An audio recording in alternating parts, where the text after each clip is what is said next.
Well, good morning, good afternoon, or good evening, ladies and gentlemen. Welcome or welcome back. My name is Dalibor Petrovic. I'm a partner at Deloitte. And over the last number of years, I've had a distinct pleasure to host this series of live webcasts intended for our technology leadership audiences. In these webcasts, we are exploring multiple streams of conversations. One stream we call Conversations with Tech Leaders Shaping the Future of Canada, where we bring you interviews with some of the most senior and impactful Canadian technology executives and leaders. Then we have a channel where we highlight Canadian tech startup and scale-up companies and interviewing founders and CEOs of those companies that we should all be aware of. Of course, us being technologists ourselves, working, of course, and hopefully being actively engaged in the Canadian tech startup and scale-up ecosystem. And then the third stream of conversations are what we call tectonic conversations, where we are bringing you topics that we know are of importance, that are timely, relevant, useful, and usable for technology executives and technology leaders who need to make certain decisions about their business, of course. And today it is one of those conversations. Today we are going to be talking about a very, very important aspect of overall technology management, which is sourcing, specifically strategic sourcing for technology. And who better to have this conversation with than Rushi Raja, our national leader for technology sourcing at Deloitte. Thank you very much, Rushi, for finding the time out of your busy schedule to be with us for this conversation. And I'm thrilled to welcome Jaldeep Pandya, who is the AVP of IT Strategy with Honda Canada. We, of course, want to make these conversations very real. And we strive to bring you not only perspectives from Deloitte, but also to bring you perspectives from people in the field, our clients, leaders of organizations that are actually taking action and living through these experiences. So thank you very much, Jaldeep, for finding the time to be with us and share your story and Honda Canada's story. So, Rushi, with that very brief introduction, I'm just going to mention to the audience that this is indeed a live program, so please pardon any technical difficulties that might happen in the next 45 minutes to 45, 50 minutes. But also this allows us to enter into the conversation as well. So if you have a question or a comment or a thought, please use the Q&A feature of this Zoom platform, and we'll do our best to address all the questions that we can within this window of time that we have today. So with that, Rushi, I'm very, very keen to hear from you. So over to you. Let's have a conversation. Fantastic. Thanks, Dalibor, and great to see everyone.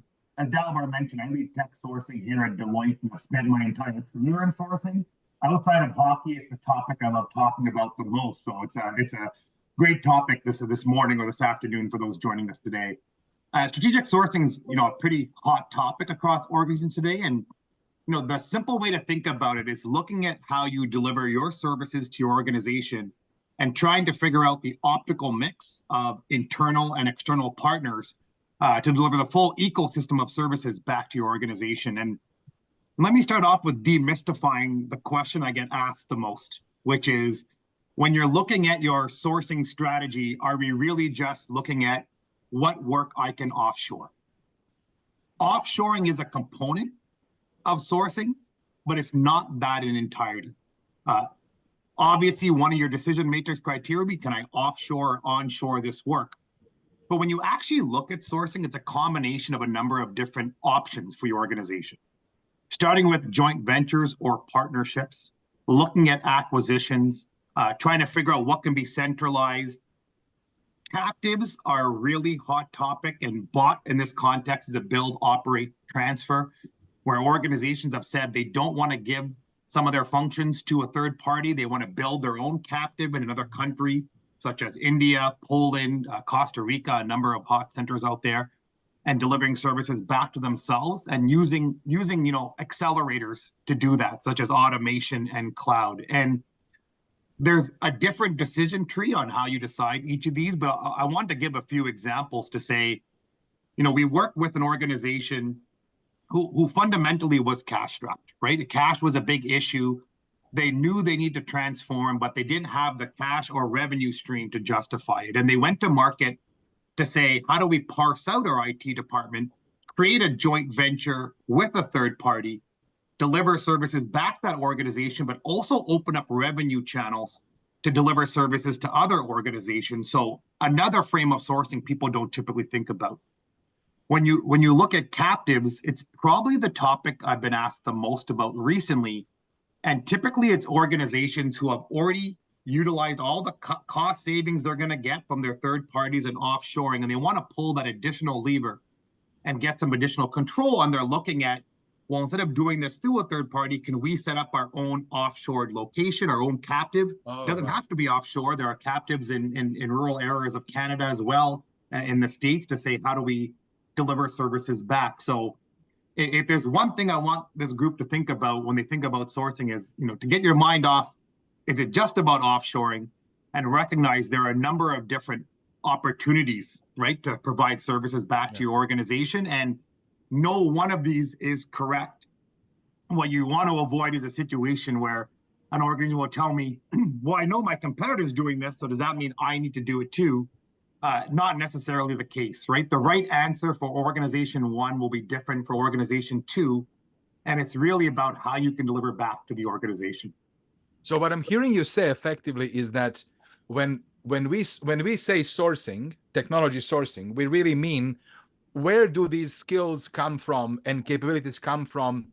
And regardless of where they come from, that's part of the sourcing strategy. And having badged employees is effectively a sourcing strategy that Correct. says, okay, we choose to have these particular capabilities and skills in-house, and that's our sourcing strategy. In addition to that, we might deploy different sourcing tactics to make a rich sourcing mix, but our onshoring and in-house and offshoring and outsourcing for costs and all of these elements really constitute a full picture. And when we say sourcing, that full picture is what we mean, right? That's spot on, Dalibor. It's a combination of all those things, right? That's why organizations are really taking the time to think through their strategy, to make sure the left hand knows what the right hand is doing, and that we have a fulsome strategy throughout your entire organization, and you don't have people making decisions contrary to that strategy. Yeah. I'd love to ask, Jaldeep, maybe you can give us a little bit of a history on the Honda sourcing strategy, how you got to, and some of your perspectives on these options as well. Yeah, thanks, Rushi, for asking the question. What I would say is, every time I meet you and I talk about sourcing, I think I find out something new. So it's always interesting. There's a different pivot to it. But when it comes to the Honda strategy, I think, we started 2.5 years ago on this whole sourcing journey for ourselves. And we kind of typically started at that outsourced onshore versus offshore model.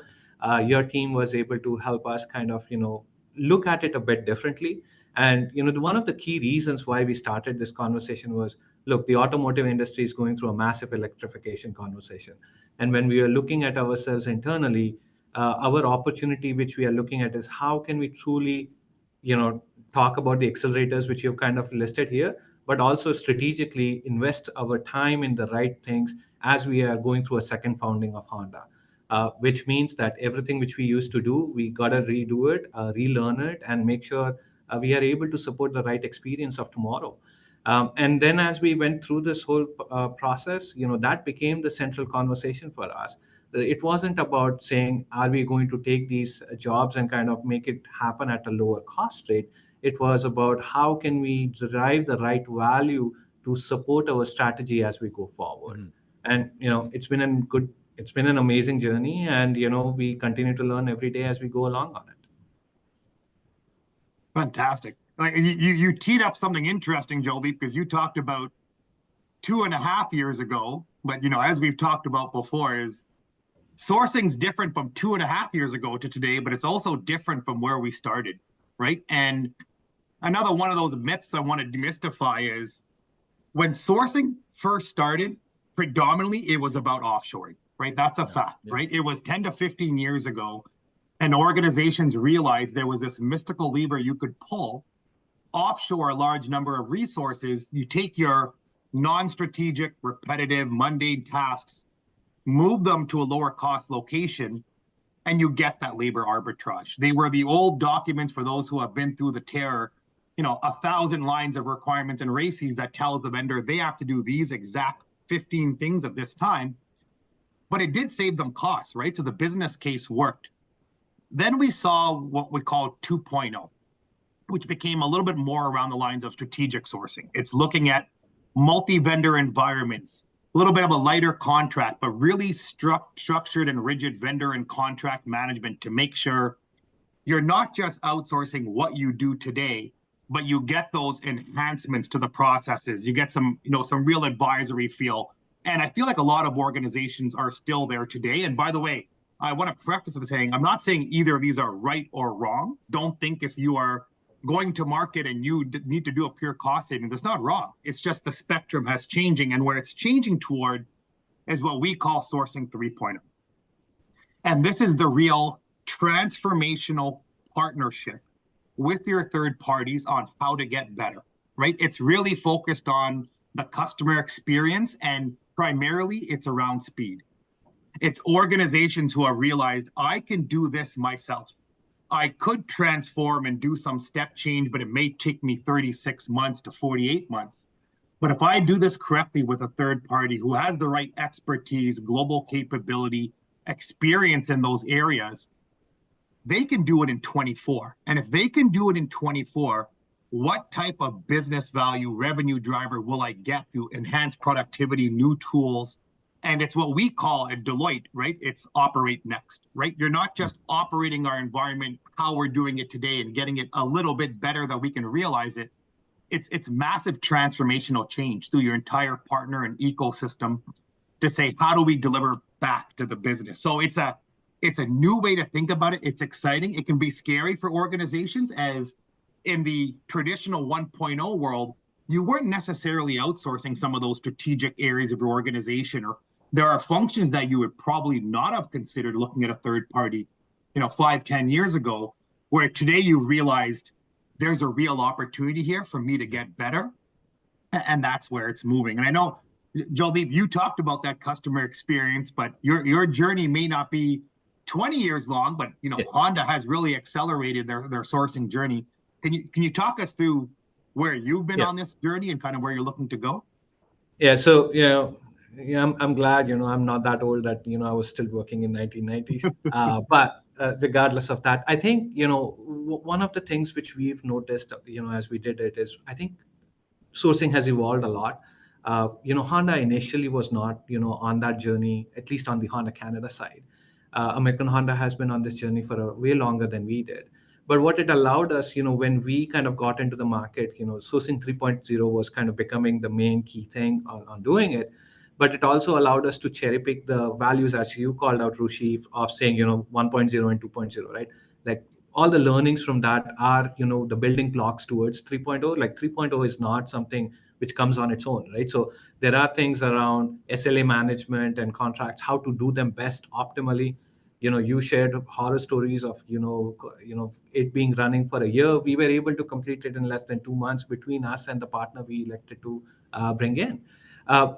But I think the biggest win for us, and as you kind of called out, the customer experiences has been translated into, and our partner has come to the table right from day zero, is what are the business outcomes which I'm supporting on a day zero, right? If I'm doing this, it's not about how many tickets I solved, how many systems are being stable, but did I make sure my supply chain worked? Did I make sure that my financial month ends are running on time? Did I make sure that the sales process which we have here to make sure the sales are happening during that day rather than overnight, am I able to support that? And that's what we continue to track on a week to week or a month to month basis. And that's also helped allowing the business to appreciate the value of what we are doing. right? Because it's a strategy around how to improve the experience, not only for our associates or employees, as we call it, but for the dealers which we support, for the customers which we support on a day-to-day basis. This is actually a very, very important evolution in the way technology portfolios are managed. And I think it's really, really important to stress this point. Jaldeep, what you mentioned is you are viewing strategic sourcing as a way to get whole business functions delivered on your behalf by a third party. This is different philosophy than the original outsourcing, which was really intended on taking the IT support service and giving it out to a lowest bidder, right? This is a very, I think, very important philosophical shift. So what originally drove outsourcing was, let's identify what is our non-strategic function and hand it off to someone who can deliver it cheaper, right? That was the original sourcing one. What we're describing now is, while that still continues, the new opportunity has popped in, as in, hold on for a second, I can actually take a whole business function and white label it and give it to someone who specializes in those types of business functions, and that can be delivered to me. And with that, I will first free up my cycles to focus on things that matter more to me, while having confidence that I've engaged with a partner that can actually deliver well to gradually improve my experience that I am ultimately offering, right? Yeah, and I think one thing which I wanted to kind of add in it is, we've looked at it purely not from, and I think it's an important conversation. We are not looking at vendors, we are looking at partners for ourselves, right? So it's about who's going to be our business partner as this conversation goes, but also kind of finding a way to abstract the technologies out, right? You can have your finance month end run today in mainframe, tomorrow in SAP, and then move to whatever's the next best thing, but the outcome has to be managed regardless of that, right? So that's the piece which we are also trying to find a way to illustrate as we do this sourcing.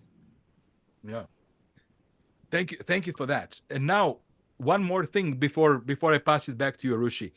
The third sourcing 3.0 that you describe actually has yet step further as well. And how I am reading this is that not only should we consider non-strategic things that you can outsource for cheaper and business functions you can deliver through your strategic partners, but now there may be opportunities to actually look at your strategic things that you need to deliver, and instead of figuring out how do I build this myself, perhaps there is opportunity to actually have a strategic collaboration and partnership so that you can get your most strategic competitive differentiations faster to you by working through someone who may have that capabilities available too. So this is at least three different drivers that should be considered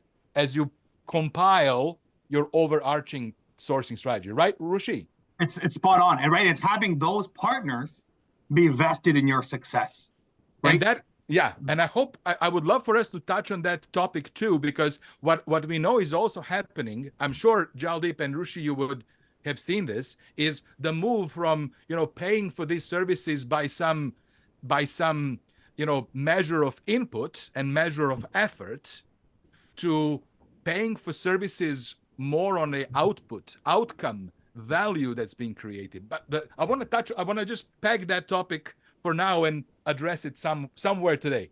Oh, it's coming up right now, Jaldeep, right? Because when we look at what's happening in the market today, and the first one seems counterintuitive, but it's prominent, and it's speed over cost savings.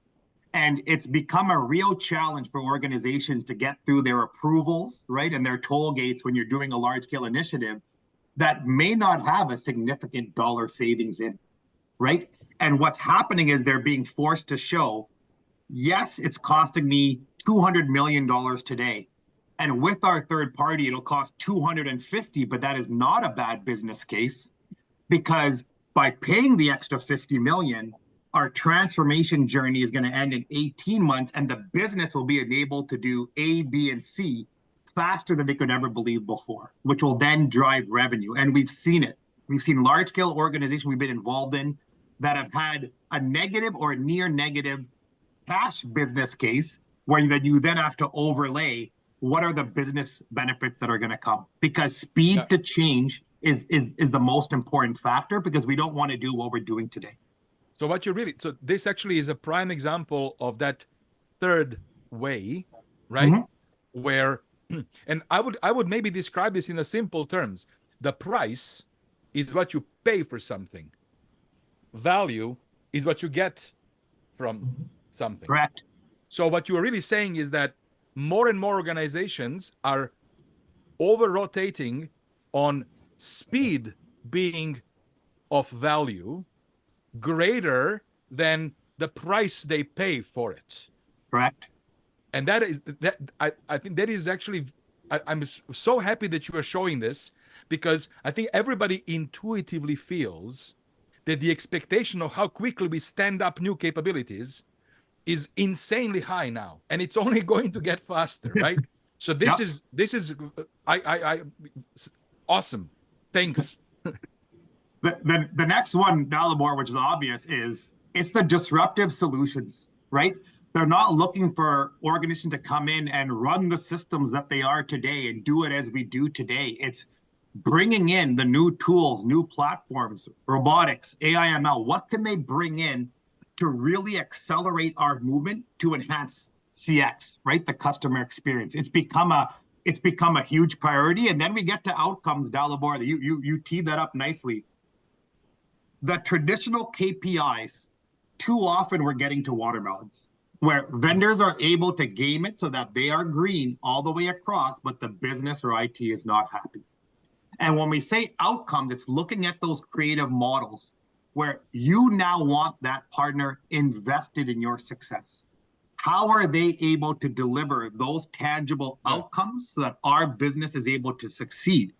I don't want to call it a revenue share or a gain share, but it's different models that are being looked at to say, as we as a business are able to drive more revenue, more business directly linked to these newfound technological solutions and abilities and capabilities you're bringing towards us, how do we ensure they're motivated not to remain at the status quo, and how they do not want volume to dip? They do not want those results not to occur, because that would impact their bottom line as well. And that's the discussion we're hearing more often, is to say, how do we ensure these vendors are motivated and a partner in our success? It goes back to Jaldeep's comment around, they're not just a vendor, they become our partner. Well, if I may, isn't this the most clearest way to differentiate who is your vendor versus who is your partner? Yep. If you are paying for input, it's your vendor, right? Yes. If you're paying per ticket, it's your vendor. But if you are integrated and outcome is valued, and then compensation is based on somehow on that what is delivered, then you have a chance to become a partner. Then you have a vested common interest, right? Yep. And there's a comment in the chat I want to address from Megan, and she talked about ESG as part of strategic sourcing, and that is spot on. And that's something that never would have made the evaluation or decision criteria years ago in choosing partners. But now organizations have realized, when you eliminate cost from being the number one factor, in the olden days, Dalibor, cost was 30-40% of the scorecard, right? When you're picking a vendor, and you weren't necessarily picking the right partner, you're picking the cheapest. Yeah. Now you see organizations talk about, what are the ESG capabilities of these vendors? How are they going to promote, corporate social responsibility? And it's amazing to see, because you're getting to pick, again, organizations that fit the culture and long-term drive of your organization. Because remember, your sourcing strategy is not your strategy. Your sourcing strategy is how you deliver on your long-term IT business strategy, right? You need to make sure that's clear. Yeah. One more I want to touch upon here, because it's happening more and more coming out of the pandemic, was organizations who said to us in the past there were key functions and people in their organization they would never want to outsource, because they were not only required to be onshore, but they were on site on this floor. We need to see them at their desk, because if they're not there, this function could not be delivered. Yep. Those organizations spent 2 years in a virtual environment and things did not break. And that's opened the doors for them to have conversations with us to say, maybe we're not able to attract the best talent in the locations that we are currently in, and we're unable to get the best of the best. Maybe strategic sourcing is a way for us to think about non-traditional geographies for us to get better access to talent at a more competitive scale. And that does not only mean offshoring, because one of those organizations had said, well, based on our rules, they need to be in Canada, but why are we focused on Vancouver, Calgary, and Toronto? Every time we're looking at those resources, why aren't we looking at New Brunswick, Manitoba, Saskatchewan, places where there are real talent in this country? And it's opened their minds to look at partners and contractors and regions they haven't looked at before.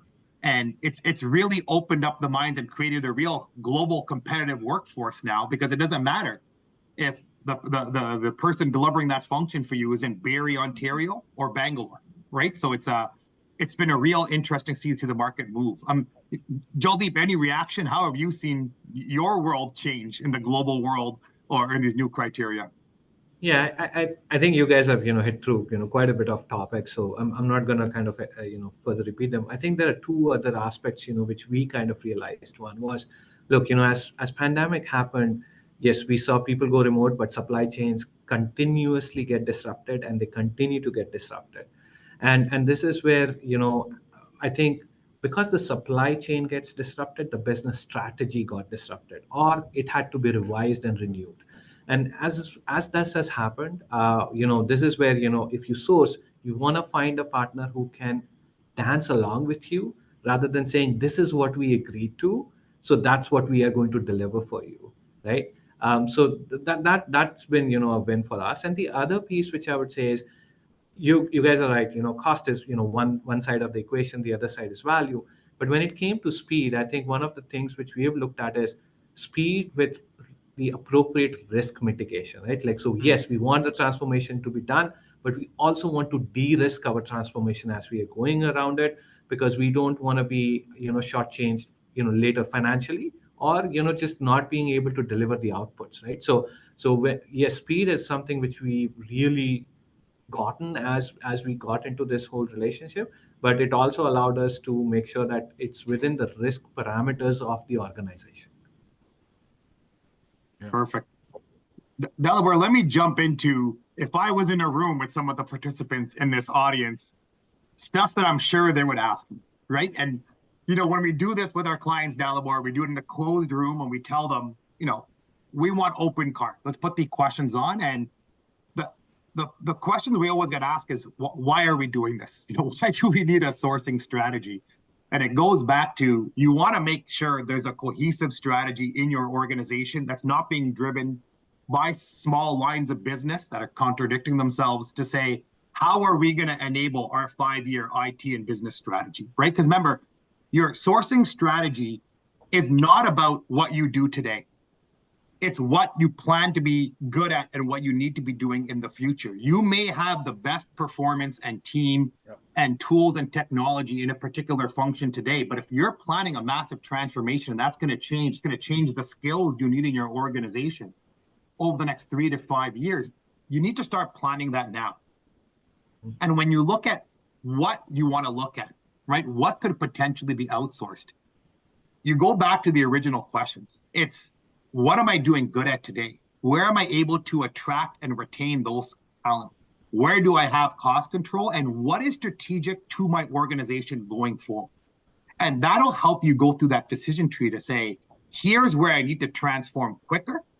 Here's where I can be a little bit more complacent, and help you think about that when question is, how do you sequence them? Because if your primary goal here is cost containment or cost control, more than likely your organization has some low-hanging fruit that can be done. But the real question is, are you using that to fund more strategic sourcing initiatives to transform moving forward?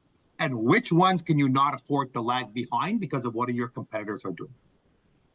Yeah. You also need to ask yourself, what is my vendor mix and what is my operating model I'm going to manage this for, right? Like, do I actually have that capability to run a VMO, to run a structured governance, and do I have enough visibility into the market to go across? And I'll be open with you. I get asked the sole source question all the time. Dalibor, it's very, very rare. I say yes. And the reason I don't say yes to the sole source is that competitive tension, right? And that best in class model of having different vendors that can deliver multiple services, whether or not you've contracted them for it, but you know they're capable to expand on their services as you need, build that partnership, builds that environment where you're ensured you have the focus of that partner and they can see a path to growth, right? As they grow through their organization. I mean, Jaldeep, you just went through this. What were the questions you asked when you started this journey, or what do you wish you had asked before you would start that journey? Yeah, look, I think, a couple of questions which are outlined here were the questions we asked, and you guys were, good enough to, saying, hey, by the way, you also got to think about it. I think and I think you kind of hit it at home. Any organization comes in, initially step zero, not even step one is, okay, this is the financial number, right? And we need to get out of that conversation within the first 5 minutes of that meeting and start talking, what are you really helping change in the organization? Being in the business of IT for a while now, I think at the end of the day, services are services, but it's always about the experiences which you are able to deliver. And unless you yourself cannot articulate that question, whoever you bring in, you will have a frustrating journey, because what your business leaders or your business was looking for from you is not going to get accomplished. And then you will be like, this didn't help me. Although even if I saved money, it didn't help me. It just gave me heartburn. So that's the piece which, I think you guys do a good job of, prodding along the clients to make sure they answer that. So what you're saying is that if for example, if you don't think this through strategically correctly, you can end up actually achieving lower cost per unit through outsourcing and decimate the quality of your experience you're giving to your clients. What was the point of that, right? It's to actually be mindful. And I would maybe even suggest to be mindful not just about what is non-strategic and strategic for you to keep and build, but in the context of what we discussed before, how do you source for skills for everything you need?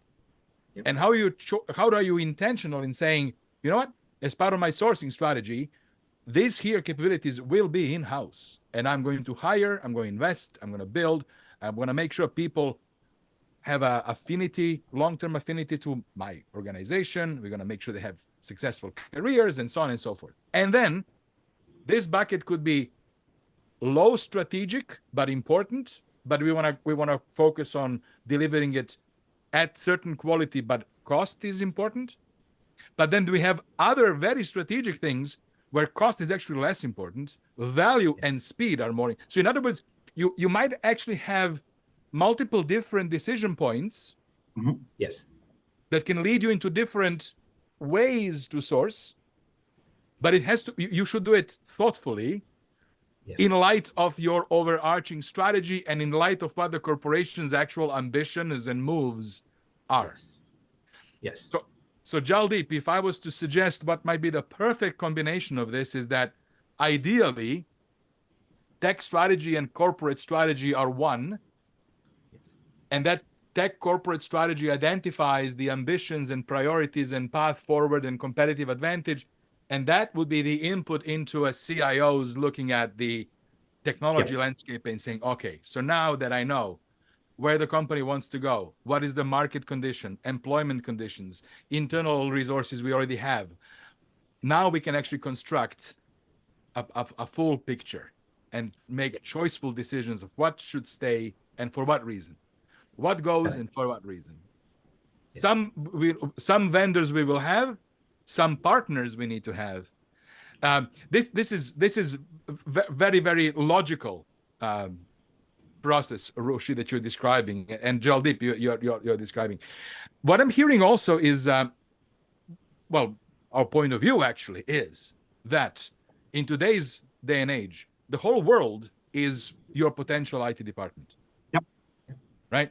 So I would love to get your thoughts, Jaldeep and Rushi, on this concept of the orchestration of the ecosystem. And what do you see the role for other players in the ecosystem, in addition to your traditional outsourcing, big outsourcing players and strategic partners? Yeah, and maybe I'll answer this a different way, Dalibor, is organizations will, whether they think they've outsourced or not, they probably have. Yeah. And you don't look at this just based on your dollar spend. You could be spending the highest dollars with a vendor A, but they're actually not your strategic partner. Vendor B is the one who's helping to orchestrate and help you plan and think through the optimal way, the optimal partner structure to deliver those services. And you see that more and more where organizations will say, yes, we have 20 to 30 vendors, but here are 2 or 3 partners. They're the ones who we're not just telling them what to do. They're actually at the table. Yes. They're with the CIO in their meetings to talk through what's happening, what disruption's coming, and what's going to change. And Jaldeep can probably talk about this, but Jaldeep didn't decide to go to battery electric vehicles at Honda, right? That was a decision that was made, and him owning the IT group is now coming and saying, how are we going to orchestrate and implement? And do we have those skills? Do we not have those skills? How do we meet those timelines? And he picks his core strategic partners to help them solution that with him. Yeah, I think, when you bang on, I think, there are many companies you write, let's say checks on a monthly basis to make sure the lights stay on, things keep moving in the organization. It always narrows down to a couple of key people within that ecosystem of vendors, translating into partners who you sit down and plan with. However, when we do that, one of the key operational aspects which we are trying to enforce is when you define that right outcome, you need to be able to build some sort of a co-located geographical team around that outcome. You can't have half of that function sit in Canada and half of the function sit in, let's say, India, Mexico, or anywhere else. You want to be able to create, and these people need to be in that badgeless environment where they can all sit down, collaborate. Because look, at the end of the day, running a corporation is a team sports, and everybody needs to be part of that at the same moment. And that means sometimes, whether we like it or not, there are things, if you get to meet people, you are able to quickly make decisions and quickly ideate. So that's an additional element which we are trying as we go on this journey, to find a way to have replicable teams available closer to our geographies, so that we can see that there is speed in decision making, right? Like, it's not like I punted this across, I'll hear back when I come back to office tomorrow and see where they have landed, right? Like, that's something which we are working to. We've not figured it out fully, but on the journey. Yeah. So, Delaware, let me quiz the people on the call today, right? And or maybe it's something I want them to think about before they go on their sourcing journey, right? And question one we always ask is, are they aware of their IT's vision or their long-term business goal, right? What is the organizational strategy? Because before you decide on your sourcing strategy, as we mentioned, it's critical to appreciate where the organization is going. Yeah. And how do you ensure that whatever your sourcing strategy is, it's not causing a disruption, right? This should not be noise in the organization. It should be a positive change. And the business and IT, right, need to be involved and aware of the benefits that you're going to be driving. And when you look at your sourcing options, I go back to open our minds outside of it's just onshore versus offshore, but really appreciating the different models, looking at a joint venture, looking at a bot, looking at bringing functions back in-house, Dalibor, because that's something people don't think is sourcing, but your sourcing strategy is not a static document, right? What was right for your organization 5 years ago to move some functions out to a provider may have been the right decision for you. What's happening now in your organization, how the business has changed, how you deliver value to your clients has changed. Some of those functions may be useful to bring back in-house. So really thinking about what are your go forward strategic and business goals, right? To help you think through your strategy. And the last question we ask everyone is, do you have the governance and procurement skills to run a complex multi-vendor environment? And the biggest fear I always have is when I get a call, Dalibor, that my vendor is not doing well and they don't know why, and we'll go into them and talk through, let's talk to your governance team. Who is your VMO? How are you reporting? And they say, we get an email every month with the SLA report. And, it's an art. Sourcing is an art. Governance and VMO is an art. It's a give and take, and it's a real relationship with your third parties. And the more you invest into it, the better value you can extract. So before you go on this journey, make sure you know what you have in-house. And if you don't have it, that's okay. But how are you going to acquire it? So, these are the 5 things I'd want to make sure everyone on this call asks themselves before they go forward. That's very good. Very good. Awesome. These are the questions, right? I wanted to talk a little bit more about where you think the trend around sourcing is heading, where are we moving towards? It feels like ecosystem around us is available for everybody to tap into. It feels to me like CIO's role is becoming more of an orchestrator of a increasingly complex ecosystem, but it has to be right. Mm-hmm. And I heard you mentioned that in sourcing 3.0, you are seeing, like, obviously in-house as an option, outsourcing as an option for cost, for value, strategic sourcing for strategic asset. But then you mentioned captives and bots, build, operate, transition, right? Can you maybe explain to me and to our audience what captives actually means and what bot actually, and any concrete examples you can share? Yeah, that's perfect. Let me talk to that first point, which is yes, the CIO's job is now the orchestrator.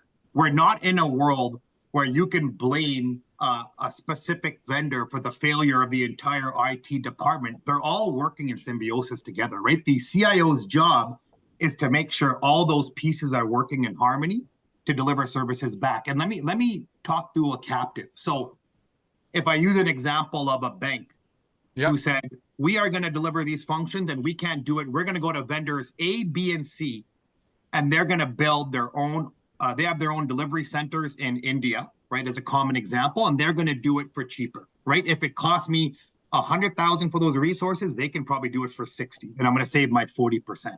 Okay.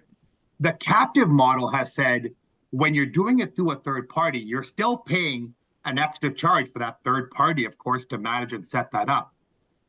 So why would we not then, at one point, set up our own center in that same location? So they want to build everything from the building to the paint colors to the technology and hiring, and have resources from Bank A, but they're Bank A employees in that other region, right? Okay, see. Now you can get some additional cost savings because now you're in control. Now there's a little bit of a fear with that as well, because you say, my organization doesn't have a real well-known brand in India, in Manila, right, in Brazil, in these areas, but you realize that you can do something called a bot, which is a build, operate, transfer. So they'll call an organization and they'll say, your experience there, you have a brand, you stand up the building, you get the lease, you set up the security protocols, the IT, the badges, the branding, all to our standards,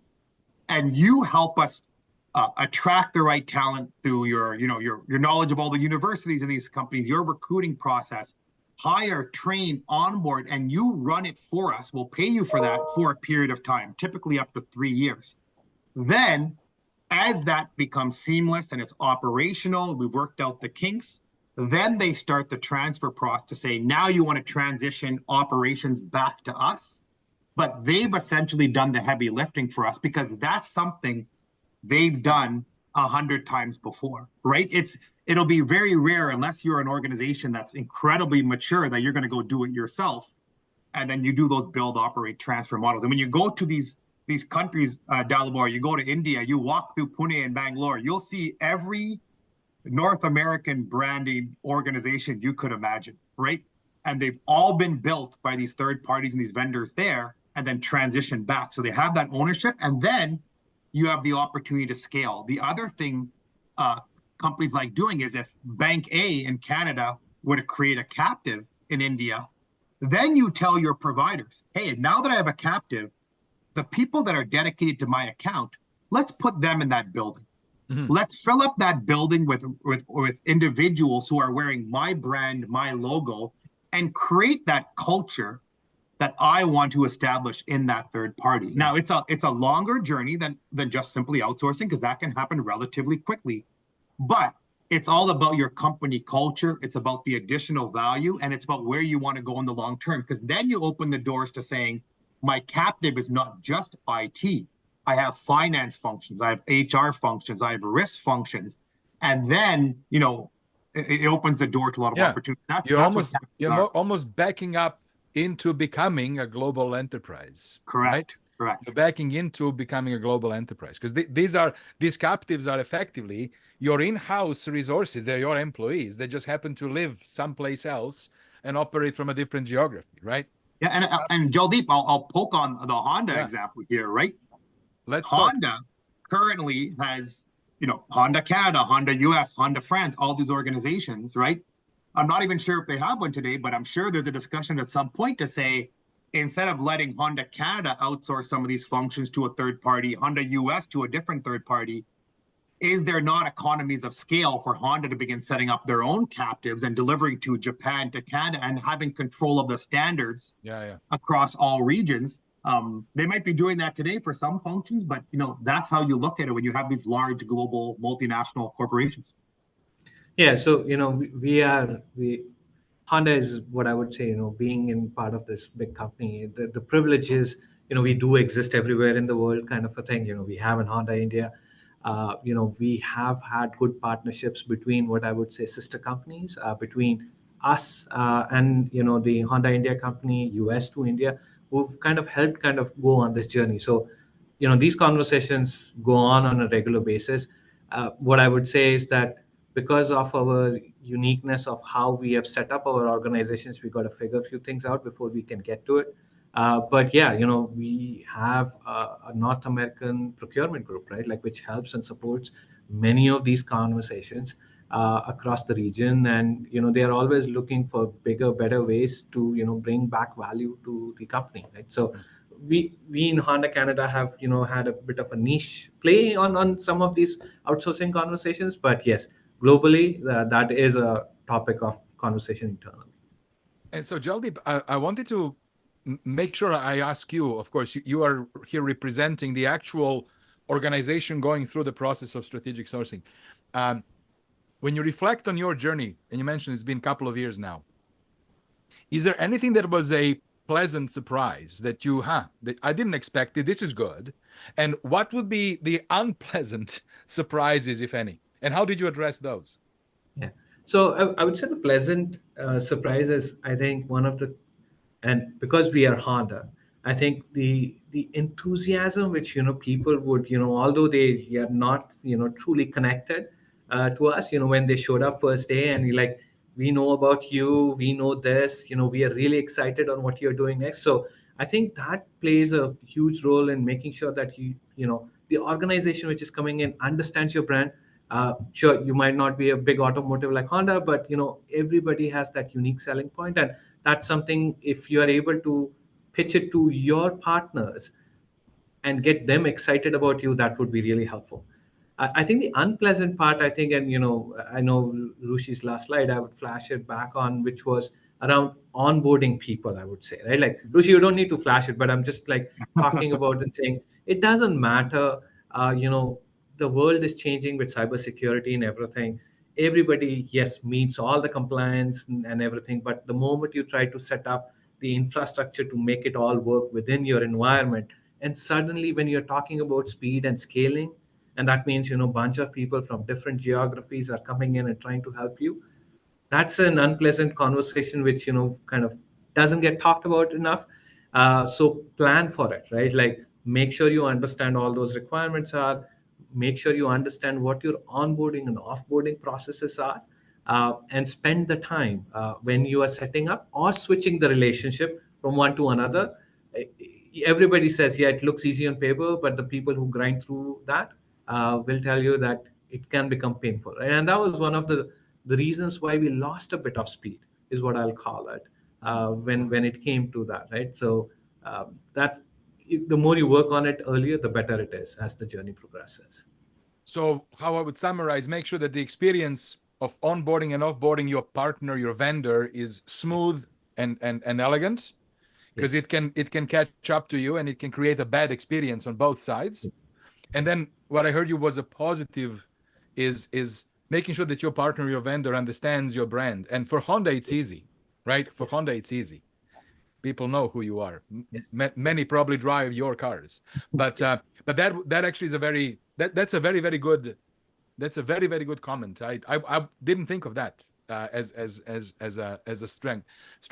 Rushi, I want to ask you a question.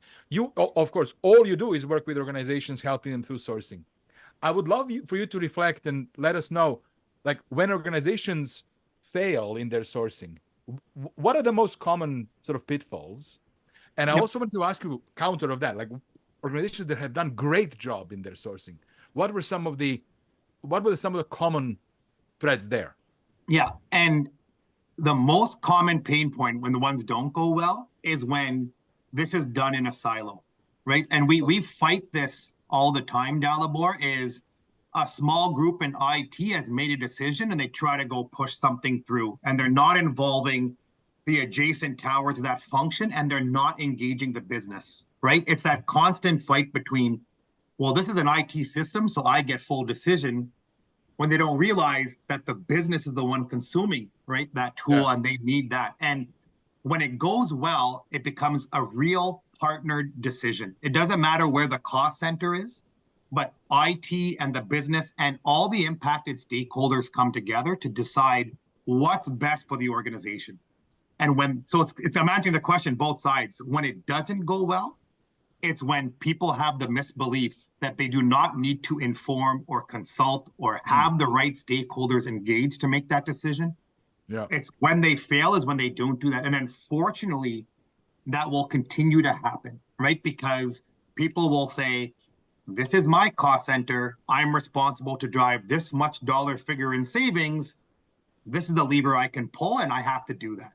Whereas they're missing the concept of, on the other side of that equation, there's a group of consumers of that tool, consumers of those services, who actually in their long-term need something very different than potentially what you're delivering today. And the decision you're making today could impact them positively or negatively over the next 18 to 24 months. And you want them to be on board with that decision. You want that culture and change management to start, so they're engaged, they feel part of it, and they're excited for the change, and they're not just being told the change is coming. So that's probably criteria one to succeed or to fail any of these initiatives.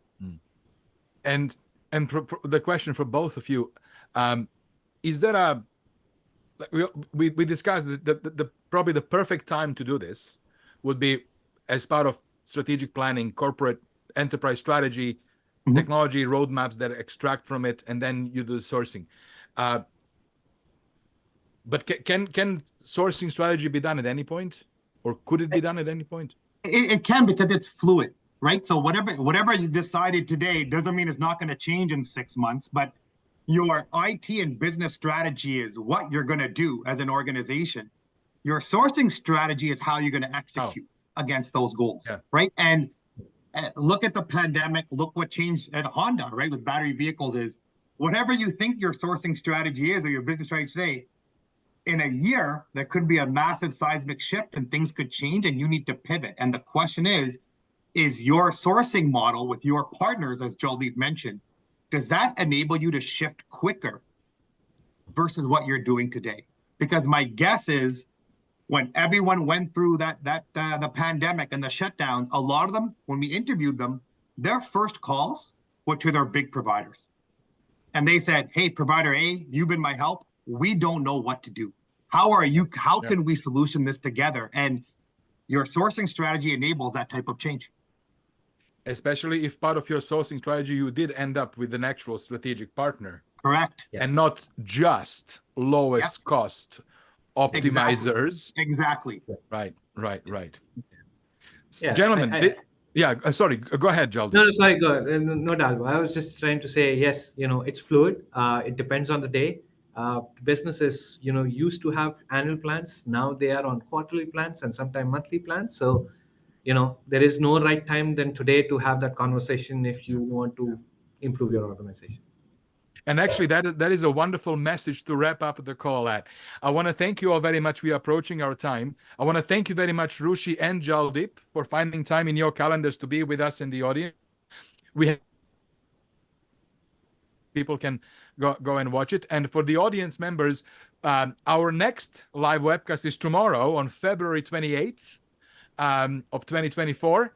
And tomorrow's session is our conversation with tech leaders shaping the future of Canada. I will have a distinct pleasure of welcoming Joyce Drohan, who is a Chief Technology Officer for Ontario government. That'll be, I know, a very, very interesting conversation. So please plan to join us tomorrow.